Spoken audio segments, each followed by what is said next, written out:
Everyone, welcome to my channel. I am Simran Sahani और आज मैं आपको पढ़ाऊंगी क्लास 10th की इंग्लिश का chapter the making of scientist. Okay, तो ये जो चैप्टर है काफ़ी ज़्यादा डिफिकल्ट लगता है बच्चों को पढ़ने में, बिकॉज साइंस है या इंग्लिश है पता नहीं, समझ में नहीं आता कौन से सब्जेक्ट का चैप्टर हम लोग पढ़ रहे हैं। एंड इट्स नॉट डिफिकल्ट, बस जो लैंग्वेज यूज़ करी गई है आई नो दैट बहुत डिफिकल्ट है थोड़ी समझने में, बहुत डिफिकल्ट है थोड़ी समझने, हाँ मतलब डिफिकल्टी है। तो भाई बात ऐसी है, ये चैप्टर मैं आज आपको डिटेल्ड वे में एक्सप्लेन करी हूँ। यूजुअली ये जो चैप्टर है इसमें से कम क्वेश्चन आते थे हमारे एग्जाम में, बट अब की बार आप सबको पता है आपका एमसीक्यू फॉर्मेट में क्वेश्चन आंसर्स आने हैं। तो ये जिस चैप्टर में हम बात करने वाले एक वेरी रिनोन्ड साइंटिस्ट की जिनका नाम है रिचर्ड H.E. ब्राइट, तो अब इस चैप्टर में से अब की बार एमसीक्यू आने के चांसेस है। लाइक उन्होंने कितने प्राइजेस जीते थे, कौन सी उनकी थ्योरी थी, एंड कौन से फेयर में, जैसे वो काउंटी फेयर्स में साइंस फेयर, जैसे साइंस प्रोजेक्ट होती है, साइंस एग्जीबिशन होती है, साइंस कॉम्पिटिशन्स होते हैं, तो वो उसमें पार्टिसिपेट करते थे। तो वो कब कौन सा कॉन्टेस्ट जीते थे उसके ऊपर आपके एमसीक्यू बेस्ड क्वेश्चन आ सकते हैं। On his theories on monarch butterflies. तो इसलिए अब की बात प्रिपेयर करना इस चैप्टर को मानता है, ठीक है। वैसे यूजुअली कम क्वेश्चन आते थे बट अब की बार आ सकते हैं, तो बहुत ध्यान से आज हम इस पूरे चैप्टर को पढ़ेंगे विद अ डिटेल्ड एक्सप्लेनेशन। जो मैंने यहाँ बोर्ड पे नोट्स बना के लिखे हैं इस चैप्टर के, बहुत ही ज़्यादा इंपॉर्टेंट है। पूरी एनसीईआरटी में से जो जो इंपॉर्टेंट चीज़ है वो यहाँ इस बोर्ड पे लिखी है। If possible take a screenshot, अभी थोड़ी देर बाद मैं साइड होंगी, स्क्रीनशॉट ले लेना, क्लियर होगा आपको बोर्ड। और इन क्वेश्चंस को जो अभी मैं नेक्स्ट वीडियो में क्वेश्चन आंसर्स भी आपको कराऊंगी, तो वो उससे आपका ये फुल चैप्टर प्रिपेयर हो जाएगा। तो स्टार्ट करते हैं, चैप्टर ऑफ टाइम वेस्ट नहीं करते। तो the story is about Richard E. Bright. ये रिचर्ड E. ब्राइट के बारे में स्टोरी हमें बता रही है। He is a very famous scientist. उनकी लाइफ ऑफ सेल्स के ऊपर जो उनका पूरी एक रिसर्च है उसके बारे में साइंस जनरल जो है उसमें भी लिखा गया था। He did his work at a very young age, 22 years की एज में ही साइंस जनरल में उनका आर्टिकल छप गया था on how are cells work. जो हमारा डीएनए है न्यूक्लियस के अंदर जो होता है, how does it work and all that. तो उसमें इनका काफ़ी बड़ा योगदान रहा उनकी उस थ्योरी में, लाइक हाउ इट वर्क्स। तो ये इतना इंपॉर्टेंट नहीं है, just you have to remember कौन से जर्नल में उनकी जो लाइफ ऑफ सेल्स की थ्योरी थी, प्रोसेस वर्किंग ऑफ सेल्स की थ्योरी थी, छपी थी, ठीक है। अब बात करते हैं चैप्टर के आगे। तो बचपन से बता रखा है हाउ ही वॉज, कैसे थे वो, कहाँ रहते थे, कहाँ पैदा हुए थे, एंड उनकी मदर जो थी उनकी लाइफ में बहुत ज़्यादा सपोर्टिव थी। तो यहाँ पे आपके पास short question related to his mother भी आ सकता है। How did Richard E. Bright's mother always encouraged him to do new things in life, क्योंकि यही सबसे खास बात थी उनकी मदर की। तो मैं साथ साथ आपको क्वेश्चंस भी बताती रहूंगी। तो Richard E. Bright Pennsylvania USA में बॉर्न हुए थे। 1 मार्कर अगर आ गया where was Richard E. Bright born, तो आपको पता है दीदी ने करा दिया था, पेंसिल्वेनिया USA में Richard E. Bright was born. अब उनकी हॉबीज क्या क्या थी, एक और 1 मार्क आ सकता है यहाँ पे। उनकी हॉबीज थी रिचर्ड E. ब्राइट की। आप सबसे पहले तो गूगल क्रोम करके रिचर्ड E. ब्राइट की शक्ल देख लो एक बारी। जब किसी इंसान पे हम पूरा एक चैप्टर पढ़े हमारे बोर्ड एग्जाम्स के लिए, इतना इंपॉर्टेंट है, एटलीस्ट उनकी शक्ल तो हमें देखी होनी चाहिए। तो एक बार शक्ल सर्च कर लेना उनकी, how does he look, okay. तो उनकी हॉबीज, मेन हॉबी उनकी थी बटरफ्लाइज को कलेक्ट करना।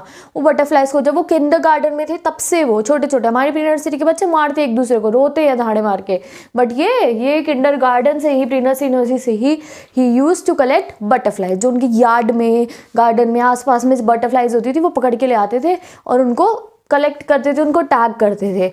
और कौन कौन सी इनकी हॉबीज थी, not only butterfly, also he was interested in rocks collection, जैसे वो करता है ना शिनचैन में सुजुकी, वो रॉक पत्थर कलेक्ट करता है, fossils collection and coin collection. तो ये 3 इनकी हॉबीज थी। और एक और हॉबी थी, he use to look at the night sky.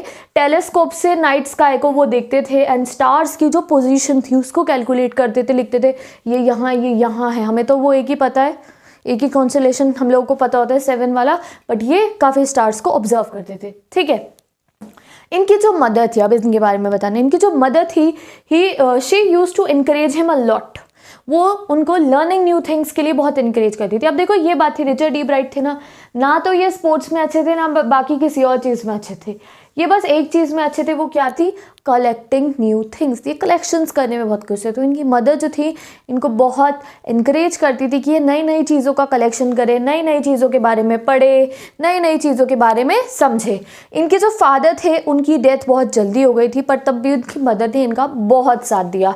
तो जो इनकी मदर थी वो इनको ट्रिप्स पे ले जाती थी, इंपॉर्टेंट, इनको टेलीस्कोप दिलवा के दिया so that he could do his night watching, sky में वो देख पाएँ, और उनको कैमरा दिलवा के दिया, उनको माउंटिंग मटेरियल्स ला के दिए, डिफरेंट डिफरेंट एक्सपेरिमेंट्स करने के लिए उनको इक्विपमेंट्स ला के दिए। उन्होंने अपने बच्चे को बहुत ज़्यादा इनकरेज करा। अब देखो क्या हुआ, जब वो 3rd ग्रेड में थे तो उनके फादर की डेथ हो गई, ठीक है, और जब वो 2nd ग्रेड में थे ना तब तक उन्होंने 25 स्पीशीज़ ऑफ बटरफ्लाइज कलेक्ट कर चुके थे उनके आसपास में एरियाज़ में।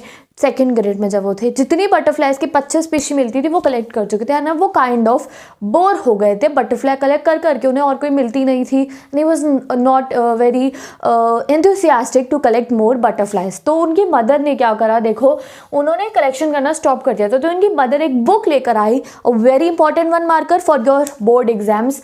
उनकी मदर बुक लेकर आई जिसका नाम था the travel of monarch X. अब आपने बटरफ्लाई देखी है, एक बटरफ्लाई होती है गोल्डन सी, साइड में उसका ब्लैक ब्लैक होता है, वाइट वाइट कलर के डॉट होते हैं, बीच में गोल्डन डॉट होते हैं। तुम सोचोगे क्या बोल रही हैं दीदी, तो देख लेना, ये होती है मोनार्क बटरफ्लाई। नीली मोनार्क बटरफ्लाई सर्च करोगे दिख जाएगी आपको। तो वो मोनार्क बटरफ्लाई होती है, एक होती है वाइस रॉय बटरफ्लाई। तो ये बटरफ्लाइज के नाम है, और इन्हीं बटरफ्लाई की जो के ऊपर इतनी रिसर्च करी रिचर्ड ई ब्राइट ने, दैट उन पे रिसर्च करते करते वो सेल्स की रिसर्च पे पहुंच गए। उन्होंने डीएनए के पता चला लिया एंड हाउ इट क्योर्स, और वो अभी भी रिसर्च में लगे हुए that so that we could know cure of diseases like cancer and all that. तो कहानी कहाँ से शुरू हुई थी, कहानी हुई थी इस बुक से शुरू, the travel of monarch x book थी, जिसमें लिखा गया था कैसे जो मोनार्क बटरफ्लाइज होती हैं वो ट्रैवल करती है from North America to Central America, ठीक है। और वो बुक के जो राइटर थे, जो बुक में जिस रिसर्च के बारे में बुक में लिखा गया था, किसने लिखा था वो, डॉक्टर फ्रेडरिक उरुखार्ड, पता नहीं ये क्या है, मुझसे तो प्रोनाउंस हो नहीं रहा, तुम समझ जाओ, ठीक है। बुक में नाम लिखा है डॉक्टर फ्रेडरिक URQUHARD। तो डॉक्टर फ्रेडरिक ने इस बुक को पूरा उसके बारे में लिखा हुआ था, how does monarch butterfly travel from North America to the Central America. And book के लास्ट में ये लिखा हुआ था दैट जो बच्चे कंट्रीब्यूट करना चाहते हैं इस रिसर्च की तरफ, उन्हें क्या करना है, जब भी उन्हें कोई टैग्ड बटरफ्लाई मिला। अब टैग्ड बटरफ्लाई कहाँ से आ गई, तो ये जो ट्रैवल ऑफ मोनार्क इस बुक के अंदर लिखा हुआ था दैट डॉक्टर फ्रेडरिक ने रिसर्च करी थी। उन्होंने मोनार्क बटरफ्लाइज पकड़ी और उनके ऊपर टैग लगा दिया, ऐसे एक टैग लगा दिया, वो उड़ती उड़ती इधर उधर चली गई। और उन्होंने उस बुक में लिखा कि जिस भी बच्चे को कभी भी कोई मोनार्क बटरफ्लाई मिले जिसके ऊपर टैग लगा हुआ हो, फ्रेडरिक सर द्वारा लगाया गया, तो वो उसको उनको सेंड कर दे, मेल कर दे, पोस्ट में डाल के भेज दे उस बटरफ्लाई को, ठीक है। तो वही काम उन्होंने करना स्टार्ट कर दिया। उन्हें 1-2 बटरफ्लाइज मिली भी, and then he started his mind, और उन्होंने एक और चीज़ करी बटरफ्लाइज को देखने के लिए। तो 1-2 बार उनको ये वाली बटरफ्लाई मिल भी गई थी जिस पर टैग लगा हुआ था। एंड अब ये इंपॉर्टेंट है कि डॉक्टर फ्रेडरिक उरुखार्ड कौन सी यूनिवर्सिटी के थे, वो प्रोफेसर यूनिवर्सिटी ऑफ टोरंटो, ठीक है। तो ये याद रखना है आपको। अब आ गए हम रिचर्ड्स जो थे, उन्होंने एक बटरफ्लाई को देखा कि उस पर टैग लगा हुआ है, उसको स्टडी करा, फिर उन्हें लगा कि मैं ऐसे वेट ही करता रहूँगा बटरफ्लाई की तो उससे कोई फ़ायदा नहीं है। उन्होंने क्या करा, एक फीमेल मोनार्क को लिखा, एक फीमेल मोनार्क को अपनी लेबोरेटरी में बेसमेंट में रख लिया, ठीक है। उसके एग प्रोड्यूस हुए, फीमेल मोनार्क अपने घर में जैसे तुमने एक बटरफ्लाई रख ली, उस बटरफ्लाई के बच्चे पैदा हुए मतलब उसने एग्स ले करे, फिर लार्वा प्यूपा, और वो बटरफ्लाई बन गया। फिर उन्होंने वो जब बटरफ्लाई निकली उनके घर के अंदर ही, उन्हें बाहर थोड़ी घूमना पड़ा छोटे बच्चे ढूंढने के लिए, नहीं, उन्होंने उस पर टैग लगाया फिर उसे छोड़ दिया। ये काम उन्होंने करा अपनी रिसर्च को आगे करने के लिए, सो दैट उन्हें पता चल जाए कि बटरफ्लाई किस तरीके से मूव करनी है। बट ये जो उनकी रिसर्च थी ना, ये इतनी अच्छी नहीं चली एंड उनको इतना कुछ रिजल्ट नहीं मिला। तो काफ़ी सालों तक उनके बेसमेंट में ये फीमेल मोनार्क बटरफ्लाई और उसके बच्चे रहते थे और वो उन पर एक्सपेरिमेंट करते रहते थे। तो ये इंपॉर्टेंट चीज़ थी आपकी जानी। अब सेकंड जो एक टर्निंग पॉइंट उनकी लाइफ में आया, जब उन्होंने पहली बार हार चखी, यानी कि जब वो पहली बार किसी कॉन्टेस्ट में हारे। क्या हुआ था देखो, काउंटी साइंस फेयर उनकी मोहल्ले में, उनके शहर में, उनके टाउन में हो रहा था, तो उसमें उन्होंने पार्टिसिपेट करा और वो हार गए। उन्होंने सिंपल सा एक एक्सपेरिमेंट दिखाया था। क्या था?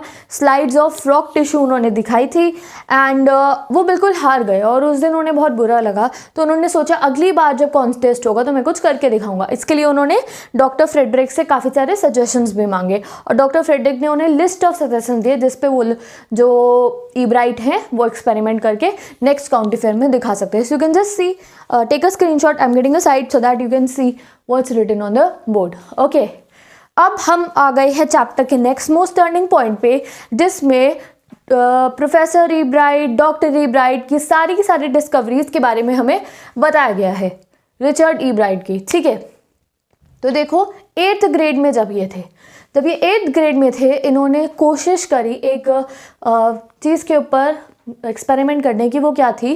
दैट कई बार ना ये बटरफ्लाइज के अंदर, मोनार्क बटरफ्लाइज के अंदर वायरल डिजीज़ हो जाती थी। ठीक है, और उन्होंने इस चीज़ के ऊपर एक्सपेरिमेंट करना शुरू करा कि ये जो बटरफ्लाइज हैं उनको वायरल डिजीज़ क्यों हो जाती है, और जब वायरल डिजीज़ होती है तो वो मरने लगती हैं।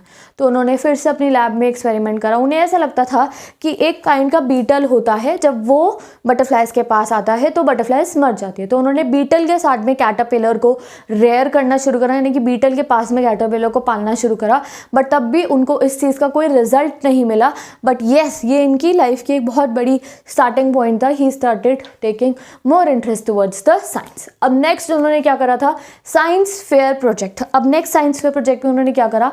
उन्होंने एक बात कही जाती थी कि जो वाइस रॉय बटरफ्लाई होती है, ये मोनार्क बटरफ्लाई है, इसमें एक स्पेशलिटी होती है, इसका जो प्यूपा होता है, इसके जो ये बीच का बॉडी पार्ट होता है, ये होता है प्यूपा, इस पे 12 डॉट होते हैं गोल्डन कलर के। बट जो वाइस रॉय बटरफ्लाई होती है उसमें नहीं होते हैं। ये बात आपको ध्यान रखनी है। तो यही होता है डिफरेंस। वाइस रॉय थोड़ी छोटे लेवल की बटरफ्लाई हो गई और ये राजा बटरफ्लाई, और ये कह लो आप सोल्जर बटरफ्लाई, ऐसे तुम अपने दिमाग में मान लो। तो ये कहा जाता था कि जो वाइस रॉय बटरफ्लाई है, जो सोल्जर बटरफ्लाई है, मेरी लैंग्वेज में समझा रही हूँ मैं तुम्हें, वो मोनार्क बटरफ्लाई की कॉपी करती थी, उनके जैसे उड़ती थी, उनके जैसे कॉपी करती थी। अब क्यों करती थी कॉपी? चीटर कॉक क्यों थी ये? बिकॉज ऐसा साइंटिस्ट को लगा कि जो मोनार्क बटरफ्लाइज है उनको जो चिड़ियाँ हैं वो खाती नहीं हैं, और जो वाइसरॉय बटरफ्लाई है उनको खा जाती है। तो वाइसरॉय बटरफ्लाइज क्या करती हैं? मोनार्क बटरफ्लाई को कॉपी करती है सो दैट चिड़िया उन्हें ना खाए। अब ये चीज़ जो थी हमारे रिचर्ड ईब्राइट को सही नहीं लगती थी। उन्होंने इस चीज़ के ऊपर एक्सपेरिमेंट करा एंड तब उन्हें पता चला कि ऐसा कुछ नहीं है। जो इनफैक्ट जो हमारी बर्ड्स होती है, जो चिड़िया होती है, उनको काफ़ी सारी चीज़ें खाने को दी गई, पर जब उन्हें मोनार्क बटरफ्लाई दी गई जो कहते थे कि वो खाती नहीं है, उन्होंने बहुत मज़े से उनको खाया। सो ये एक बहुत बड़ी डिस्कवरी थी एंड इसके ऊपर उनको जूलॉजी के अंदर फर्स्ट डिवीज़न भी मिली थी एंड 3rd प्राइज़ मिला था उनको इस एक्सपेरिमेंट पे इन द काउंटी फेयर। तो ये जो वाइस रॉय कॉपी करने वाला चिड़िया वाला जो एक्सपेरिमेंट था, इस पे इनको फर्स्ट पोजीशन मिली थी in zoology and first division मिली थी in zoology and 3rd county science fair, 3rd prize मिल गया था। जिस फेयर में वो हारे थे ना, उसका 3rd प्राइज़ मिल गया था ये वाली एक्सपेरिमेंट से। ठीक है, अब जब वो 2nd ईयर में आ गए थे, हाई स्कूल के 2nd ईयर में जब वो थे, अब उन्होंने अपनी 3rd डिस्कवरी करी। 2 कर चुके हैं, एक वायरल डिजीज़ वाली, एक बर्ड खा जाती है मोनार्क बटरफ्लाई को, एक वाली, और 3rd वाली कौन सी थी? एक अननोन इंसेक्ट हार्मोन के बारे में। जैसे हमारे हार्मोन होते हैं डिफरेंट ग्लैंड्स में, वैसे ही इन्होंने बटरफ्लाई के अंदर एक हार्मोन के बारे में पता लगा लिया। कैसे पता लगा लिया? देखो, ये जो मोनार्क बटरफ्लाई होती है, इसके प्यूपा पे 12 गोल्डन डॉट्स होते हैं। ठीक है, ये मैंने यहाँ बनाए भी हैं, 12 गोल्डन डॉट्स होते हैं। तो ये 12 गोल्डन डॉट्स क्यों होते हैं? तो लोग कहते थे सजावट के लिए, ऑर्नामेंटल, यानी कि भगवान जी ने उनको खूबसूरत बनाने के लिए लगाए हैं। बट इस बात पे रिचर्ड ईब्राइट को भरोसा नहीं होता था, तो उन्होंने अपने फ्रेंड के साथ मिलकर एक डिवाइस बनाया और डिवाइस से उन्हें पता चला दैट ये जो 12 डॉट हैं ये एक बहुत ही इंपॉर्टेंट हार्मोन प्रोड्यूस करते हैं, जिससे जो ये बटरफ्लाई है इसका फुल डेवलपमेंट होता है। तो मतलब कि वो बात की है सजावट की, वो तो बिल्कुल गलत हो गई एंड इससे उन्हें बहुत आगे हेल्प मिली बाकी चीज़ों को जानने में। तो ये एक बहुत बड़ी डिस्कवरी थी उनकी।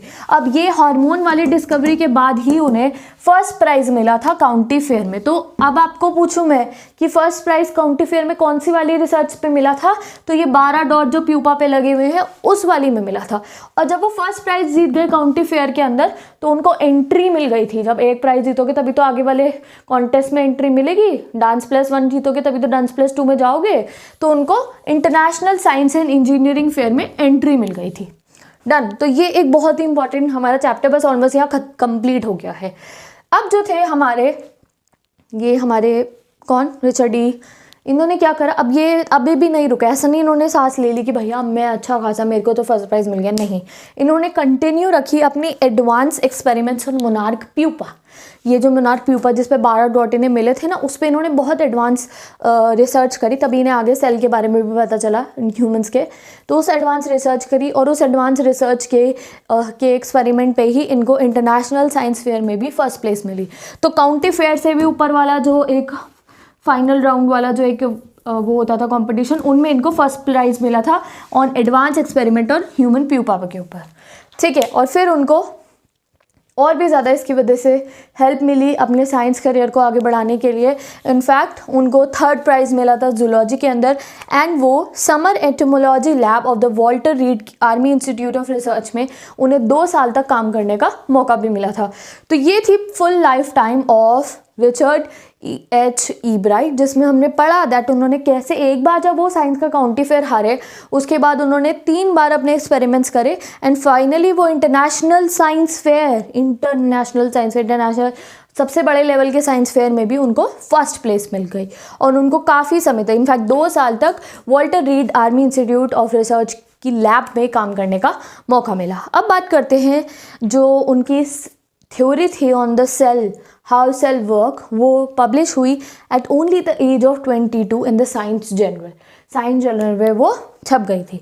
अब देखो जो ये सब फाइंडिंग्स उन्होंने करी ना on the basis of butterfly and all that, उससे वो हाईली मोटिवेटेड हो गए ह्यूमन डीएनए को स्टडी करने के लिए। एंड उनकी जो थ्योरी है, जो उन्होंने थ्योरी बनाई on the life of cells, उसकी जो थ्योरी है उससे आगे फ्यूचर में हमें बहुत हेल्प मिलेगी on diseases like cancer and other diseases का क्योर, उनका इलाज निकालने में, ठीक है। और अब उनकी ग्रेजुएशन देखते हैं, हमने हाई स्कूल तक तो पढ़ लिया है। उन्होंने ग्रेजुएशन करी हार्वर्ड यूनिवर्सिटी से and he was the 2nd position, बहुत बड़ी बात है, वो 2nd आए थे अमंग द 1510 स्टूडेंट्स। तो ये बहुत इंपॉर्टेंट चैप्टर हमारा यहाँ पर कंप्लीट हो गया। अब कुछ extra hobbies and interest of Richard H Ebright क्या है ये आप याद कर लो। दैट उन्हें डिबेटिंग करना पसंद था, उन्हें पब्लिक स्पीकिंग पसंद थी और उन्हें फोटोग्राफी पसंद थी। तो ये 1 मार्कर आपको याद रखना है। एंड उनके जो सोशल साइंस के टीचर थे, उन्होंने उनके बारे में एक बात कही दैट इनके अंदर ना बहुत एक्सेलेंट स्किल्स थी ऑफ क्यूरोसिटी, मतलब इनको चीज़ों को जानने की चाह थी। यानी कि ये 12 दाने क्यों है इसके शरीर के ऊपर, ये 12 गोल्डन स्पॉट्स क्यों हैं। तो उन्होंने रिसर्च करी, उन्हें पता चला हार्मोन है, फिर हार्मोन के बारे में पता चला तो डीएनए पे पहुंच गए, डीएनए से लाइफ ऑफ सेल्स पे पहुंच गए। तो ये क्यूरियोसिटी ही तो है कि वो इतने इंटरेस्टेड थे साइंस के बारे में जानने को। तो उनके जो एसएसटी के टीचर हैं वो यही कहते हैं कि ये क्यूरियोसिटी ही है जिसकी वजह से उनके अंदर साइंटिस्ट वाली इतनी अच्छी क्वालिटीज़ है। So that's all for this chapter. तो 1 मार्कर के लिए बहुत इंपॉर्टेंट चीज़ आपको याद करते हुए चलनी है दैट उनकी मदर उनकी कैसे हेल्प करती थी, उनको किस किस चीज़ की हॉबी थी ये लिखा, and which book his mother give it to him, ठीक है। नेक्स्ट हो गया आपका ये क्वेश्चन, 8th ग्रेड में उन्होंने कौन सा प्रोजेक्ट करा था, साइंस फेयर में उन्होंने कौन सा प्रोजेक्ट करा था, 2nd ईयर हाई स्कूल में कौन सा प्रोजेक्ट करा था, एंड उन्हें जो फर्स्ट प्राइज़ मिला था काउंटी फेयर में वो किसके ऊपर मिला था, जो उन्होंने गोल्डन प्यूपा स्पॉट्स के बारे में पता लगाया था, ठीक है। और इंटरनेशनल साइंस फेयर वो फर्स्ट प्लेस कब जीते थे, जब उन्होंने एडवांस एक्सपेरिमेंट्स करे थे ऑन द मोनार्क प्यूपा। और उन्होंने कौन सी लैब में वर्क करा था, तो you have to learn that summer entomology lab of the Walter Reed में उन्होंने काम करा था, ठीक है।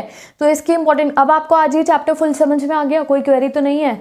अब जो इंपॉर्टेंट क्वेश्चन है वो मैं आपको प्रोवाइड कर दूंगी, डिस्क्रिप्शन बॉक्स में वीडियो डाल जाएगी important questions of this chapter, so that you can definitely learn the important questions of that chapter. अभी आपको थोड़ा मुश्किल लग रहा होगा, इतनी लैब वैब लर्न करनी है, कुछ मुश्किल नहीं है। मैं आपको 20 इंपॉर्टेंट क्वेश्चन, लाइक 20 इतने ज़्यादा नहीं होंगे, वो 10 MCQ वाले हो जाएंगे, 4 आपके शॉर्ट हो जाएंगे और 4 to 5 आपके 1 वर्ड आंसर, वो मैं आपको करवा दूंगी। एंड फिर दैट आपका making of the scientist full on complete हो जाएगा। Okay, so I am getting a side, एक बार आप साइड वाले का भी स्क्रीनशॉट जल्दी से ले लो एंड यू कैन डेफिनेट हो गया है। So thank you so much watching this video. Now I will meet you in the next video जिसमें हम नेक्स्ट चैप्टर को डिस्कस करेंगे। तो डिस्क्रिप्शन बॉक्स को आप चेक करो, मैंने सारे ही इंग्लिश के चैप्टर पढ़ा दिए हमने यूट्यूब चैनल पे, आई am Simran, and description box में लिंक गिवन है एक वीडियो का, you can go and watch it.